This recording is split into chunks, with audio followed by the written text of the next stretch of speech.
warahmatullahi wabarakatuh, Ibu. Waalaikumsalam warahmatullahi wabarakatuh. Ibu Devi. Ibu, sebelum kita mulai, bagaimana kabarnya hari ini, Bu? Alhamdulillah sehat. Alhamdulillah sehat. Devi juga sehat kan? Alhamdulillah sehat. Sebelumnya saya mengucapkan terima kasih banyak, Bu, sudah meluangkan waktu untuk hari ini untuk dapat hadir, untuk dapat melakukan percakapan praobservasi. Nah, hari ini kita akan melakukan percakapan praobservasi ya, Bu. Sebelumnya nanti saya akan amati jalannya proses di kelas, tapi sebelum melakukan hal itu kita melakukan percakapan observasi. Nah, di percakapan praobservasi ini ada hal-hal yang ingin saya tanyakan, bisa kan, Bu? Insya Allah bisa. Nah, mungkin Ibu bertanya-tanya nih, apa sih tujuan percakapan praobservasi? Adapun tujuannya yaitu untuk melakukan tahap awal itu bagaimana sih jalannya proses pembelajaran di kelas nantinya, Bu. Kita mulai saja, Bu, ya. Baik, Bu, untuk yang pertama mungkin terkait tujuan pembelajaran, Ibu. Kira-kira apa tujuan pembelajaran yang akan dicapai nantinya pada saat supervisi di kelas? Oke, terima kasih Bu Devi sebelumnya ya.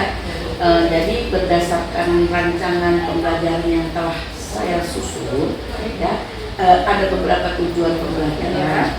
Salah satunya ya, siswa mampu menginterpretasi pengetahuan dasar tentang perubahan sosial. Ya,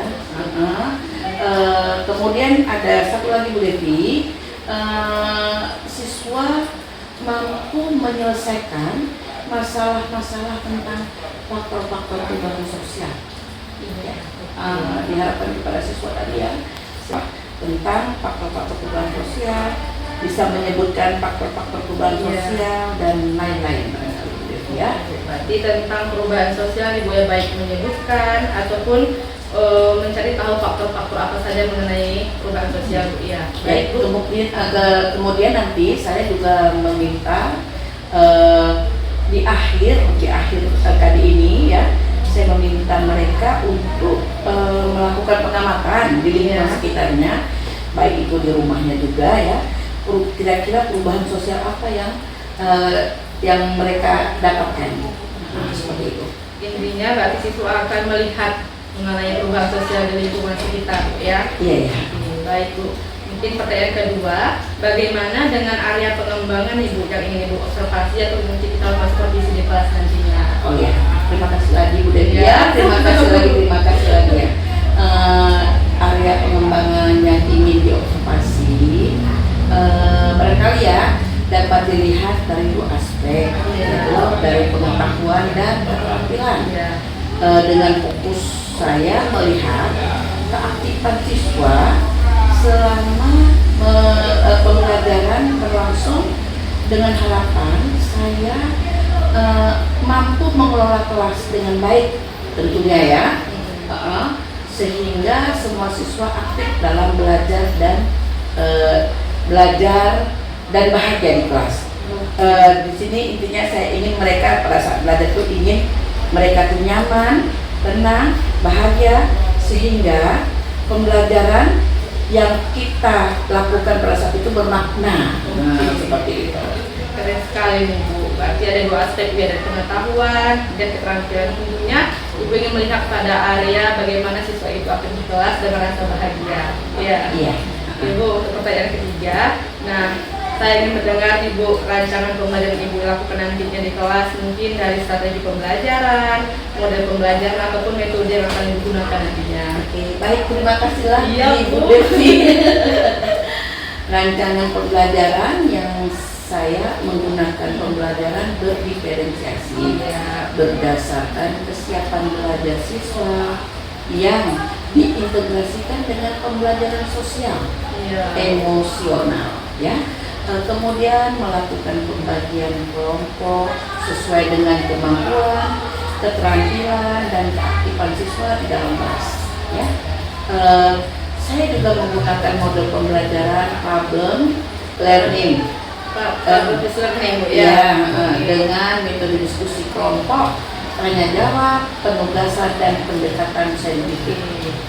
Berarti menggunakan pembelajaran berdiferensiasi, Bu, ya, berpihak pada murid dan juga terapkan dengan KSI-nya, sosial emosional, Bu, ya. Kemudian diskusi kelompok, tanya jawab. Nah, untuk pertanyaan selanjutnya, Bu, bagaimana nih, Bu, dengan media pembelajaran yang nanti akan digunakan? Ya, seperti rencana saya, Bu Devi ya, saya menyiapkan kartu dan kemudian dibagikan kepada mereka. Memang mereka belajarnya berkelompok, tetapi nanti tiap-tiap siswa harus mendapatkan satu kartu atau yang sering saya bilang juga kupon gitu mereka. Ya, dengan kartu itu mereka nanti bisa membahas atau menyelesaikan masalah yang sudah mereka pelajari sebelumnya. Nanti disesuaikan dengan jawaban yang ada di kartu itu gitu. Berarti sesuai dengan tujuan pembelajaran tadi Bu ya, menggunakan kupon Bu ya, ataupun kartu soal Bu ya. Nah, kira-kira kapan itu kita akan melakukan kegiatan observasi di kelas? Insya Allah Bu Devi, sehat mereka semua dan sehat saya, karena harapan saya ketika PBM nanti ini ya, saya maunya siswa hadir semua. Iya, hadir. Tidak boleh yang nggak hadir, karena di sini juga tentu ada penilaian ya. Nah, jadi rencananya kita sudah sepakat di tanggal 20 September Bu Devi, tepatnya hari Rabu. Karena memang saya ada jam di situ di jam 1-2 di kelas 3 IPA 1. Di kelas 3 IPA 1 ya. Iya. Nah, mungkin ini pertanyaan selanjutnya Bu ya. Jadi nanti kita dilakukan pada hari Rabu pada tanggal 20 September, tepatnya di jam 1-2 dan di kelas 12 IPA 1 Bu ya. Oke. Nanti pada hari tersebut saya akan hadir bersama Ibu melihat rangkaian pembelajaran yang akan Ibu rencanakan. Maka saya tidak sabar lagi nih Bu dengan kartu soal yang telah Ibu katakan tadi. Kami dari penasaran dan ingin melihat langsung dengan segera. Nah Ibu, mungkin ini pertanyaan yang terakhir nih Bu. Kira-kira dari kegiatan observasi yang dilakukan ini mengenai percakapan kita ini, kira-kira apa nih Bu yang akan Ibu dapatkan? Mungkin setelah kita berbicara ini, mungkin untuk kedepannya apa yang akan Ibu lakukan belajar ini? Sebelumnya saya mau bilang sama Bu Devi, ditunggu ya hari Rabu tanggal 20 Septembernya, ditunggu buat hadir di kelas kami. Bu, saya menantikannya nih, penasaran dengan kartu soal. Iya Bu. Semoga Ibu nggak kaget ya. Wah, bayangan Ibu pas PBS ternyata wow. Ya keren ya Bu, karena belum pernah saya lihat dengan menyampaikan bentuk kupon ya, bisa dibilang bahasa ibu-ibu dulu-dulu nih Bu ya. Oke Bu, sebelum kita akhiri, kira-kira apa nih yang Ibu dapatkan dari percakapan kita sekarang? Ya, terima kasih kembali Bu Devi ya. Saya ingin menjawab mudah-mudahan pertanyaan terakhir Bu Devi. Iya, yang terakhir. Saya mendapat gambaran mengenai pembelajaran yang akan saya lakukan. Dan saya merasa siap, apalagi dihadiri oleh Bu Devi ya. Mudah-mudahan lancar semuanya, tidak ada yang terkendala. Berarti Ibu merasa lebih siap Bu ya dalam tahapan observasi. Insya Allah akan lebih siap Bu Devi. Semoga kita sehat dan bisa berjumpa di hari Rabu. Oke, betul Bu Devi di kelas 3 IPA 1. Terima kasih atas waktunya Ibu. Sehat selalu. Assalamualaikum warahmatullahi wabarakatuh. Waalaikumsalam warahmatullahi wabarakatuh. Assalamualaikum warahmatullahi wabarakatuh. Waalaikumsalam warahmatullahi wabarakatuh. Apa kabar kalian semua? Alhamdulillah Ibu. Alhamdulillah. Sebelum belajar sudah biasa kita harus memulai dengan doa. Yang pertama dimulai.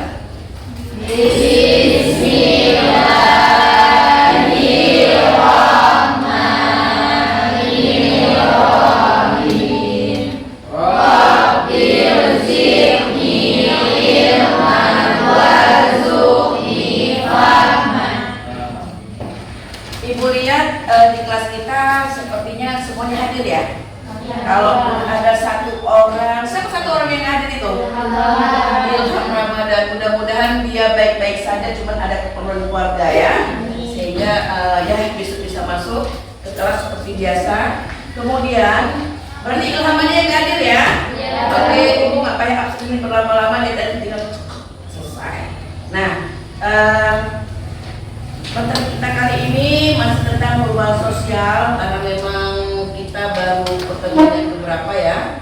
Tetapi sebelum kita memulai ke pelajaran selanjutnya, ada baiknya jika kalian harus tahu dulu tujuan pembelajaran kita kali ini apa ya Nak ya? Oke, semangat ya. Masih pagi? Semangat Bu. Semangat semangat. Yes, semangat. Yes. Tujuan pembelajaran kita kali ini ya, diharapkan kepada siswa itu bisa mendiskusikan pengertian perubahan sosial. Mendiskusikan perubahan sosial. Minggu kemarin kita sudah membahas tentang perubahan sosial itu sendiri. Barangkali ada yang bisa, ada yang masih ingatkah apa itu pengertian perubahan sosial? Sedikit aja. Karena ilmu itu nggak perlu panjang-panjang kali. Sedikit aja yang penting kamu masih ingat. Perubahan sosial.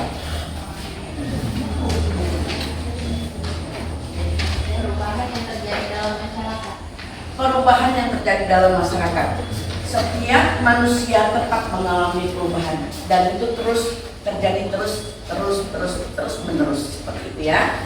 Kemudian kita tahu ya, perubahan itu langsung bergabung Rizky. Perubahan itu ada yang maju dan ada yang mundur. Ada yang maju, ada yang mundur. Nah, yang maju apa namanya?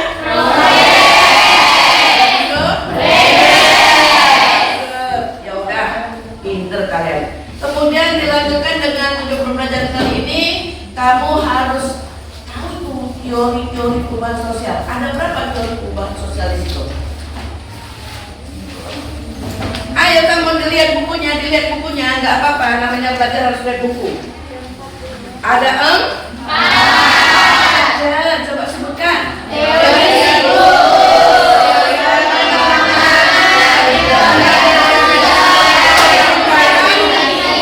Oke, cakep. Memang anak itu paling ganteng, paling cantik, paling cerdas. Nah sekarang ibu mau ya, satu kelompok ini menyebutkan satu teorinya, kemudian dilanjutkan dengan kelompok berikut dua teori, yang ketiga, yang keempat, yang satu tenang. Ya, oke. Nomor satu teori apa tadi?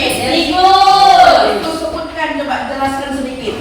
Siklus melihat perubahan sebagai sesuatu yang berulang-ulang. Apa yang terjadi sekarang pada dasarnya memiliki kesamaan atau kemiripan dengan apa yang telah terjadi sebelumnya. Terus kalian gimana yang lain? Sepaham nggak dengan yang dikemukakan oleh Bila temanmu? Sepaham ya? Teori siklus ya. Oke, dan itu memang sudah benar yang disampaikan oleh Bila. Jadi nggak perlu kita jelaskan lagi ya. Oke, yang kedua teori apa namanya? Teori perkembangan. Teori perkembangan itu kelompok 2 ya. Kelompok 2 menyebutkan teori perubahan sosial yang kedua adalah teori perkembangan. Coba dijelaskan sedikit aja. Penganut teori ini percaya bahwa perubahan dapat diarahkan ke titik tujuan tertentu, seperti perubahan dari masyarakat tradisional ke masyarakat modern yang kompleks. Cakep. Sudah benar. Lanjut ke kelompok 3-nya di mana? Teori apa yang ketiga? Teori Gerakan sosial. Monggo, silakan. Teori gerakan sosial berdasarkan teori ini ketidakpuasan terhadap kondisi tertentu yang ada di dalam masyarakat ada kalanya menimbulkan gerakan sosial, di mana sejumlah besar orang mengorganisasikan diri untuk memperjuangkan perubahan. Cakep Siti, benar. Silakan di kelompok 4-nya. Apa nama teori yang keempat sayang? Teori modernisasi. Oh, itu. Teori modernisasi melihat bahwa perubahan negara-negara terbelakang akan mengikuti jalan yang sama dengan negara industri di barat. Cara tersebut adalah melalui proses modernisasi sehingga negara terbelakang menjadi negara berkembang. Oke, sebentar ya nak. Terima kasih untuk 4 kelompok yang sudah menyampaikan materinya masing-masing. Sekarang kita ini kan termasuk apresiasi ya, mengingat materi yang sudah kita pelajari, tapi memang perlu diulang-ulang sedikit ya. Kemudian kita masuk yang ketiga itu, tujuan pembelajaran kita adalah kalian semua bisa mengidentifikasi bentuk-bentuk perubahan sosial. Mengidentifikasi itu bisa menyebutkan 1, 2, 3, 4, 5 dan seterusnya. Ada berapa bentuk perubahan sosial semuanya?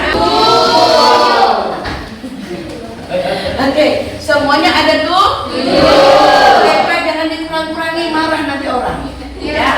Oke, nomor 1 apa? Coba ibu mau dari kelompok ini yang belum dan tadi menengklakep. Perubahan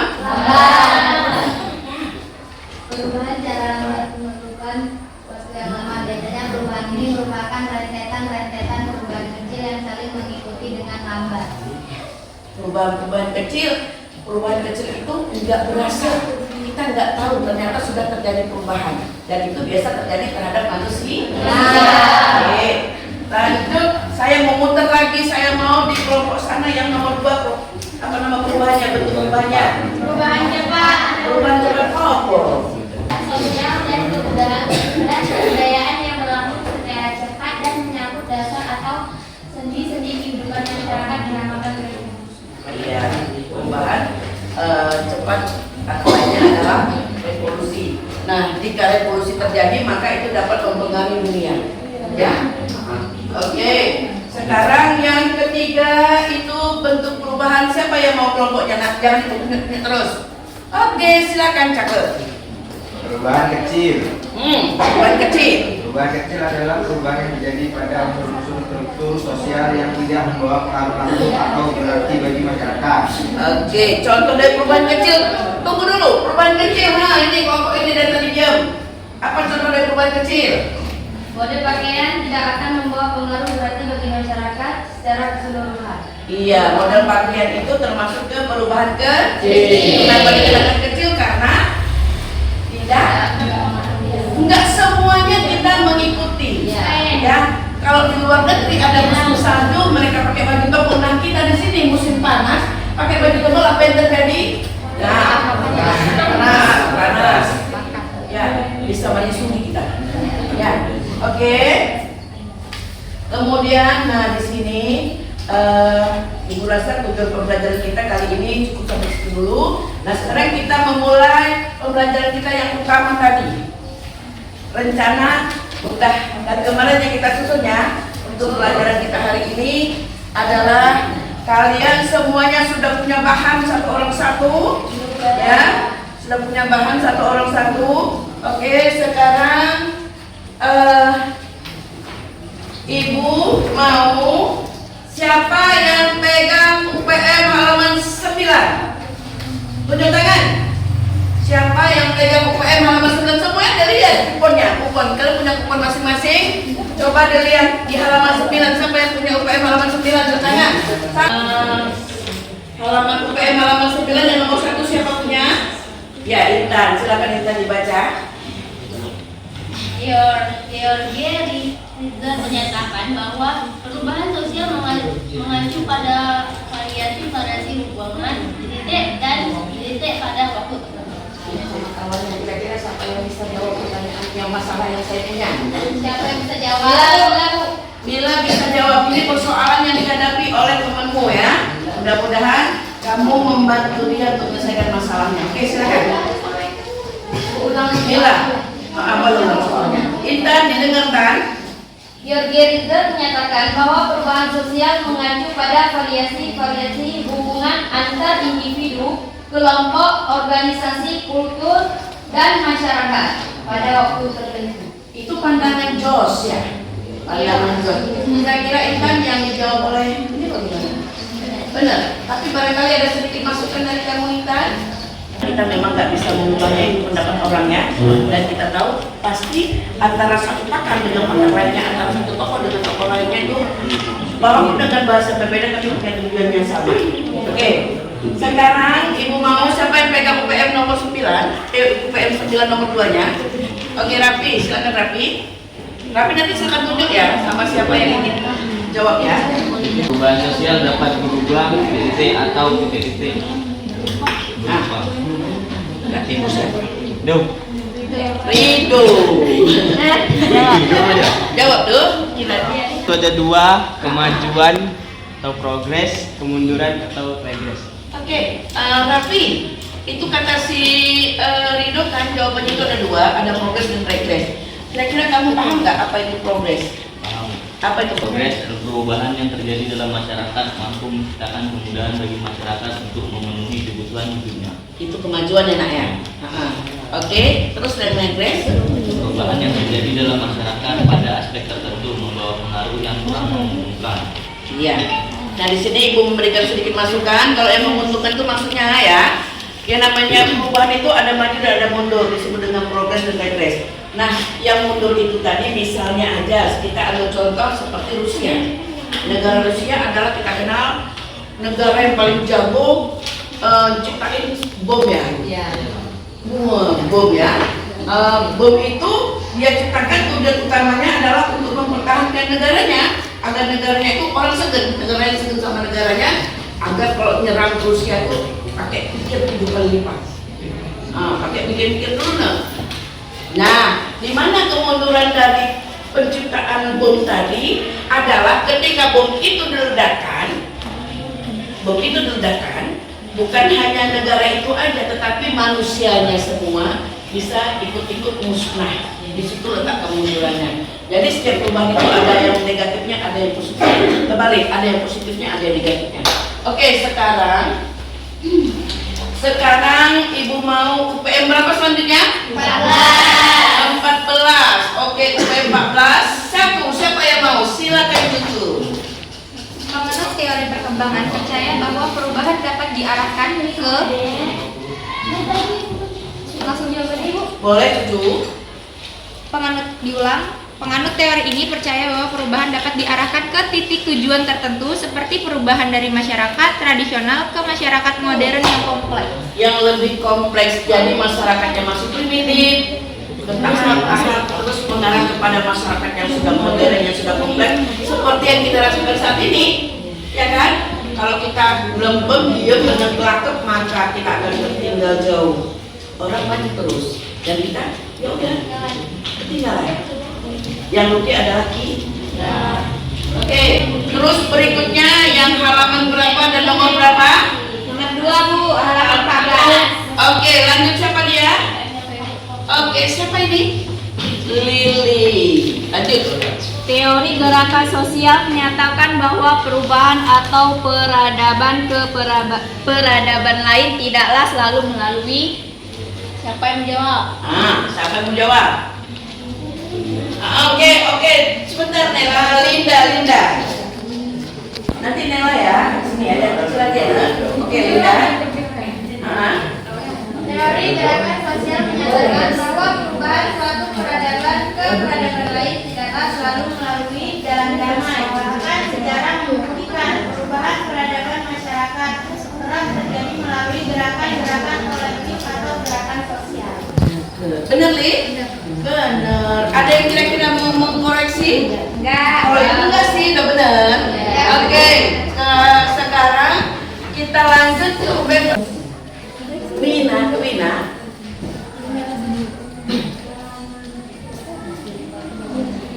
Teori ini menyatakan bahwa perkembangan masyarakat tidak perlu melalui tahap-tahap tertentu yang tetap. Menurut Herbert Spencer, prinsip teori ini adalah bahwa masyarakat merupakan hasil perkembangan dari kelompok homogen ke kelompok yang heterogen, baik sifat maupun susunannya.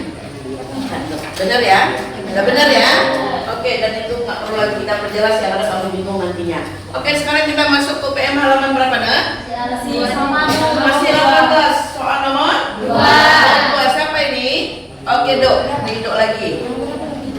Cara-cara untuk mempengaruhi masyarakat dengan sistem yang teratur dan direncanakan terlebih dahulu Disebut apa kamu mau? Kamu yang jawab atau orang lain? Orang lain ada yang bisa jawab? Orang lain siapa yang bisa jawab? Oke, Naila silakan Naila. Boleh. Cara-cara untuk mempengaruhi masyarakat dengan sistem yang teratur dan direncanakan terlebih dahulu disebut rekayasa sosial engineering atau sering pula dinamakan perencanaan social planning. Oke. Social planning itu perencanaannya. Oke, saya rasa jawaban dari Naila sudah benar ya, Dok ya. Kamu juga sepakat dong sama Naila, Dok ya. Oke, sekarang kita lanjut ke UPM berapanya lagi, Nak? 14. Soalnya poin apa? Cucu. Cara preventif adalah cara penanggulangan dengan pola pencegah seperti imbauan atau penyuluhan. Ya benar bukan? Oke, kita lanjut masuk UPM berapa, Nak? Lanjut silakan ya. Ilmuwan baru dibedakan dalam pengertian intuisi dan deduksi. Jawabannya invention, dan Terus yang kemarin kita ngomongin masalah itu ya, jadwal piket ya, belum pernah terjadi tuh piketnya seperti itu, dan kamu hari ini membuat ibu terperangah luar biasa betul-betul kreatif kelas ini ya. Piket yang biasanya menentukan nama di situ, tapi kali ini kalian dengan menempelkan foto kalian. Jadi di sini kita nggak perlu lagi buat nama, tapi kita tahu siapa yang bikin seni.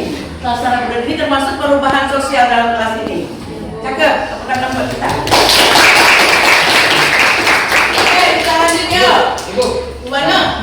jawaban tadi saya ingin menjelaskan inventionnya discovery itu apa? Terima kasih Rizky ini menjelaskan apa yang Tadi jawabannya tadi invention and discovery. Invention itu adalah proses menghasilkan suatu unsur kebudayaan baru dengan mengombinasi atau menyusun kembali unsur-unsur kebudayaan lama dalam masyarakat. Discovery adalah penemuan unsur kebudayaan baru baik berupa alat ataupun gagasan. Oke, jadi kalau penemuan yang sudah bisa diterima oleh masyarakat luas, itu apa namanya tadi? Penemuan pertama kan penemuan. Kemudian penemuan itu dapat diterima oleh masyarakat luas. Apa namanya tadi? Hah? Discovery atau invention? Oke. Terus lanjut. Nggak ada di sini, Bu. Di mana orangnya? Oh, Rizky. Oke, Rizky. Salah satu sebab terjadinya perubahan sosial dan kebudayaan adalah, harus dijawab. Lana mau jawab ya? Siapa yang jawab? Lana Bu, Lana. Oke, Lana. Rapian Sabarna ya. tentang masyarakat. Yang pas. Serangan atau konflik merupakan salah satu sebab terjadinya perubahan sosial dan kebudayaan. Itu dia. Iya. Itu dia jawabannya. Pertentangan atau konflik. Pertentangan atau konflik. Oke. Kendaraan sampai dengan penembakan atau pembunuhan, maaf berbelit-belit, Bu. Ya, yang pertama tadi apa namanya? Preventif itu sering kita ya, setiap hari kita biasanya kena itu ya, preventif ya. Setiap hari kita diingatkan sama orang tua, sama guru, jangan ngebut dan sebagainya.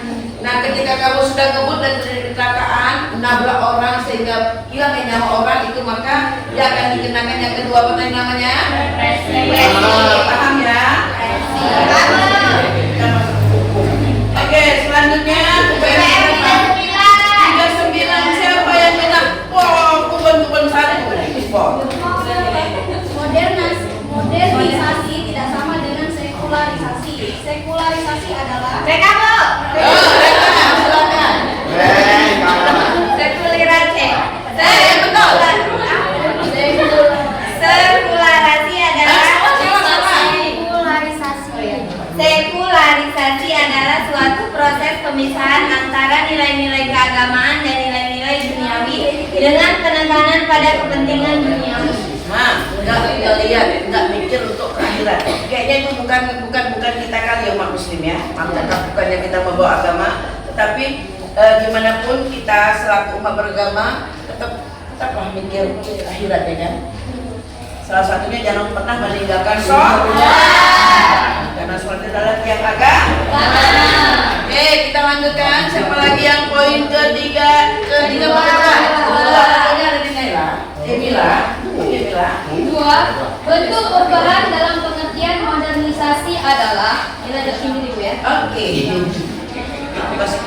Adalah perubahan yang terarah atau directed change yang didasarkan pada suatu perencanaan. Adapun modernisasi juga menyangkut perubahan sikap dan mentalitas, pengetahuan, keterampilan serta struktur sosial masyarakat menuju suatu kehidupan yang modern atau sesuai tuntunan zaman. Oke. Kira-kira ada yang mau menambahkan ke sini? Habis. Kalau sampai ibu juga sudah habis. Ya. Siapa yang tanya tadi? Jadi ibu harap ketika belajar seperti ini jangan ada yang jangan gede-gede ngomongnya, bisi-bisi aja. Ya, supaya proses belajar mengajar kita aman, lancar, adem, ayem, nyaman, tentrem. Iya. Oke, kita lanjut. Nomor 2, Bu. Ya, silakan. Untuk mencapai perubahan diperlukan adanya saluran-saluran. Jawab Jahra, Bu. Oh iya, dijawab oleh Jahra. silakan ya. Untuk mencapai perubahan diperlukan adanya saluran saluran-saluran perubahan sosial budaya atau EVANU or Channel of Change. Iya. Cakep nih. Ya.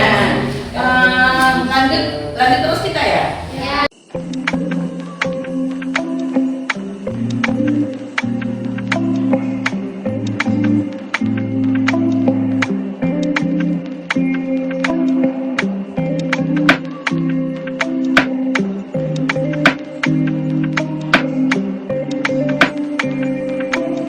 Jawabannya sudah benar.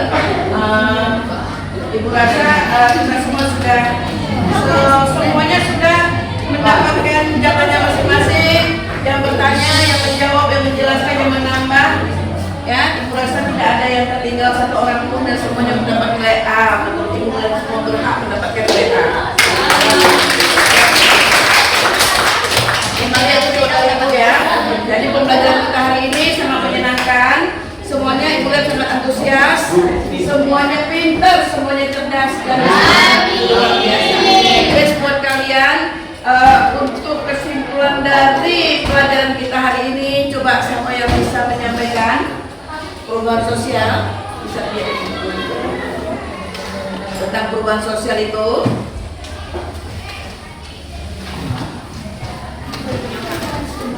Yang bisa menyampaikan sedikit aja kalimat dari kalian, nanti gua akan menambahkan sedikit. Sudah gede, sudah besar, sudah bisa.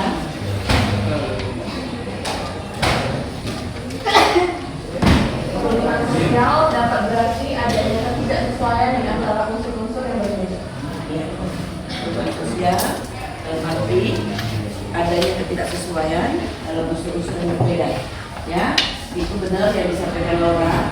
Jadi intinya kita kembalikan lagi bahwa perubahan sosial itu terjadi sama manusia sama masyarakat. Kemudian antara perubahan dan masyarakat tentunya ada keterkaitan, adanya kedekatan yang memang tidak bisa dipisahkan. Karena yang mengalami perubahan adalah manusia dan perubahan tetap melengkap, tetap terkait sama manusia atau masyarakat termasuk juga kebudayaannya. Karena apapun yang dihasilkan oleh manusia yang melalui proses pembelajaran itu disebut dengan kebudayaan dan hanya manusia yang bisa menciptakan kebudayaan. Oke, ibu sudahi dengan pembelajaran kita hari ini dan waktu juga sudah menunjukkan jam 9.15, maka proses belajar mengajar kita di jam 1-2 sudah berakhir. Semoga kita semua selalu dalam keadaan sehat walafiat dan ketemu lagi di episode berikutnya. Oke, siap-siap untuk menyusun kembali pusing-pusingnya, kita masuk ke jam 3.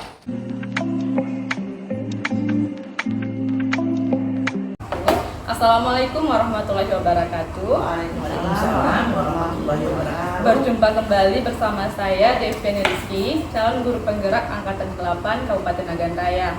Nah, kali ini kami masih dalam kegiatan coaching untuk supervisi akademik khususnya pada percakapan pasca observasi. Dan kali ini juga saya langsung ditemani oleh Ibu Sri Herlina atau Bu Lina sebagai guru yang telah diobservasi ataupun yang supervisi. Dan kali ini juga kami langsung ditemani oleh pengajar praktik guru penggerak yaitu Ibu Puji Hastuti. Assalamualaikum Ibu Puji. Waalaikumsalam. Assalamualaikum Bu Lina.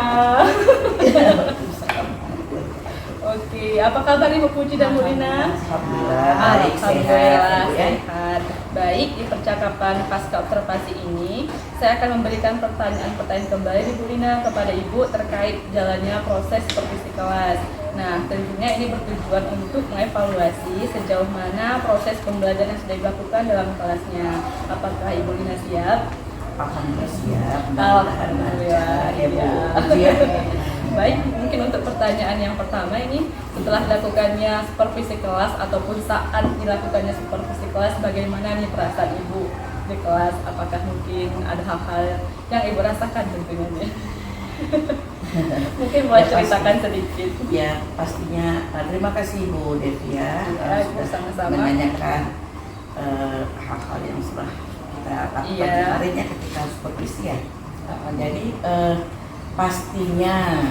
pastinya di awal karena memang belum terini sekali ya kegiatan ini, saya merasa sedikit tegang, sedikit nervous ya Bu ya, sedikit, tetapi alhamdulillah semuanya berjalan sesuai dengan harapan.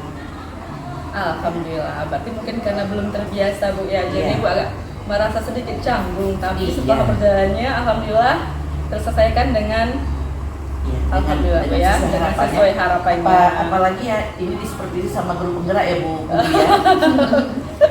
Baik Ibu, nah mungkin untuk pertanyaan selanjutnya bisa Ibu ceritakan kembali area pengembangan yang sudah dilakukan pada saat seperti si kelas, mungkin mulai dari langkah-langkahnya ataupun tahapan-tahapan yang telah Ibu lakukan. Di area pengembangan ya yang saya lakukan ini ada 2 aspek ya Bu Devi ya. Ada aspek keterampilan juga aspek pengetahuan ya, dan tentunya saya berfokus kepada keaktifan siswa saya selama proses pembelajaran berlangsung. Sedangkan langkah-langkah yang saya lakukan pada saat pembelajaran ini dengan diskusi kelompok, kemudian juga dengan adanya tanya jawab antara saya ke siswa. Kemudian siswa juga di sini saya minta kepada siswa saya itu ketika menjawab itu nggak harus tunjuk siapa oleh gurunya, karena di sini kita ingin melihat juga kepercayaan diri siswa saya gitu ya. Jadi mereka yang bisa segera menyebutkan namanya. Jadi seperti itu yang saya lakukan ya. Jadi saya berfokus kepada kapasitas saya. Di sini saya juga akan melihat nantinya ya, ada siswa saya barangkali yang tidak begitu aktif, mungkin di situ nanti mungkin ada hal yang harus saya perhatikan dari siswa itu. Kemudian di sini ketika area pengembangan itu saya tentunya menggunakan media ya. Media yang saya gunakan di sini kita bermain game ya dengan menggunakan kupon ataupun kartu ya. Di sini siswa sangat senang. Alhamdulillah. Nah, baik, saya ulangi sedikit, berarti ada 2 aspek tadi ya, aspek pengetahuan dan keterampilan. Tentunya Ibu berfokus pada area pengembangan ingin melihat keaktifan siswa dengan diskusi, tanya jawab, dan menggunakan tadi medianya game menggunakan kupon ya ataupun kartu soal Bu ya. Oke, mungkin pertanyaan selanjutnya, nah Bu tadi Ibu sudah menyebutkan area pengembangannya. Nah, menurut Ibu sejauh mana area pengembangan yang Ibu sampaikan tadi? Apakah sudah berhasil Ibu terapkan di kelas atau bagaimana? Ya, alhamdulillah sudah Bu Devi. Itu menurut saya sudah ya Bu Devi ya. Tapi kalau menurut Bu Devi saya nggak tahu di mana ya. Tentunya pasti masih ada kekurangan-kekurangan. Ya, namanya juga dalam proses belajar. Nggak sempurna ya Bu Puji ya. Baik, alhamdulillah sudah sesuai diinginkan Bu ya. Nah, tentunya tadi Bu katakan ada pastinya kekurangan-kekurangan yang ditemukan nih pada saat supervisi kelas. Nah, kira-kira menurut Ibu bagaimana kekurangan dalam hal apa, mungkin bisa Ibu ceritakan? Ataupun kendala-kendala yang Ibu hadapi pada saat supervisi kelas? Ini kekurangannya seperti yang sudah saya sampaikan sebelumnya ya Bu Devi ya. Di sini masih ada beberapa siswa saya yang kurang percaya diri. Percaya dirinya kurang ya. Percaya dirinya itu masih kurang, sehingga ketika menyampaikan pendapatnya mungkin di sini terkesan siswa tersebut kurang aktif atau juga mungkin selama pembelajaran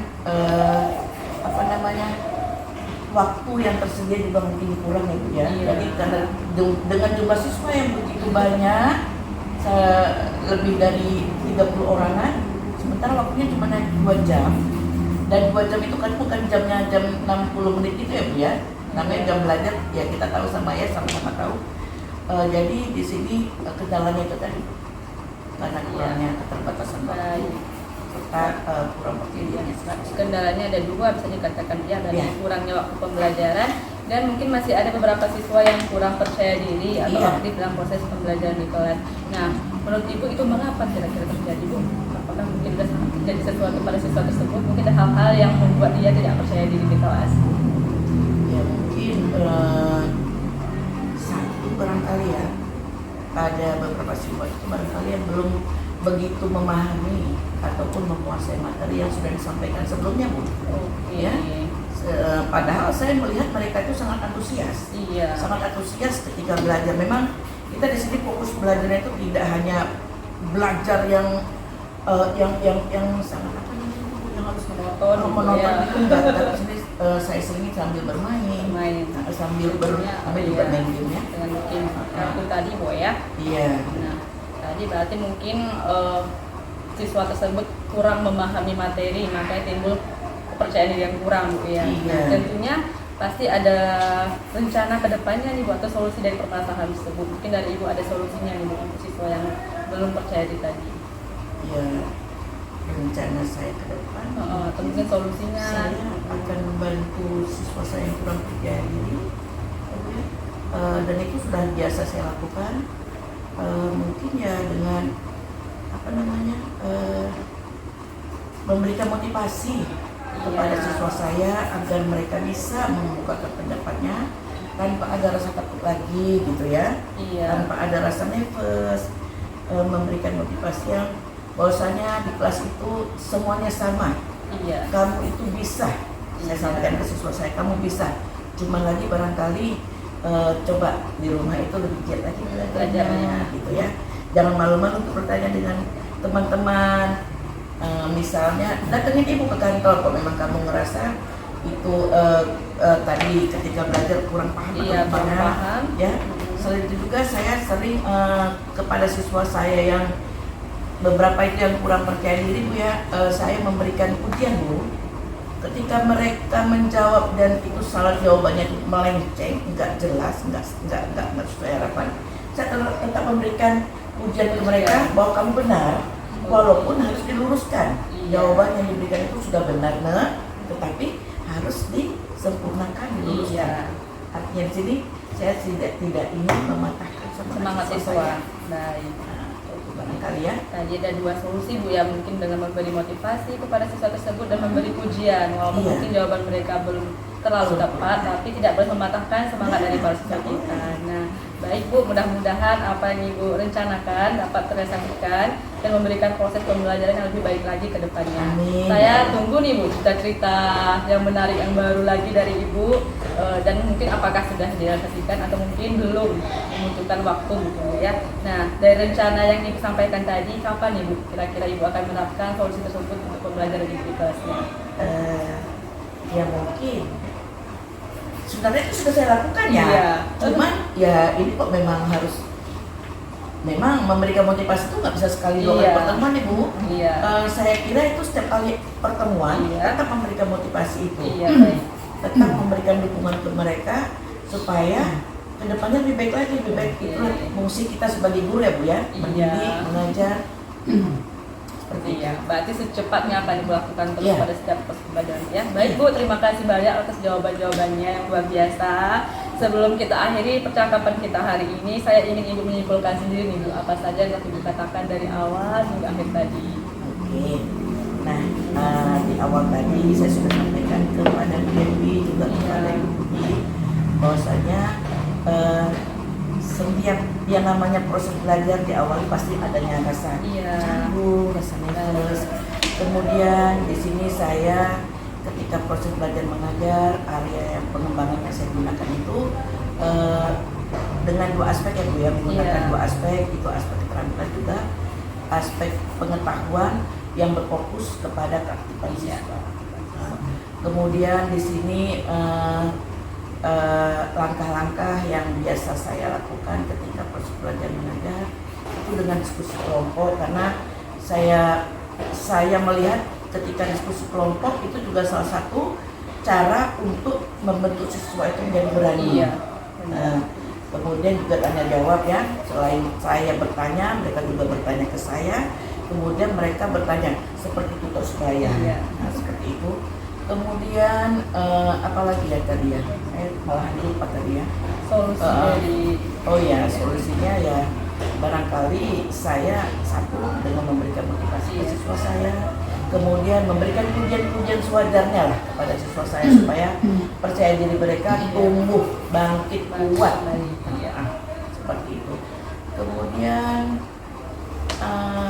apalagi tadi saya lupa. Waktu mungkin Bu ya, waktunya. Iya, waktu di sini barangkali yang sedikit karena jumlah siswa kita lumayan agak ramai sehingga terkadang nggak semua siswa dapat terrangkul ya.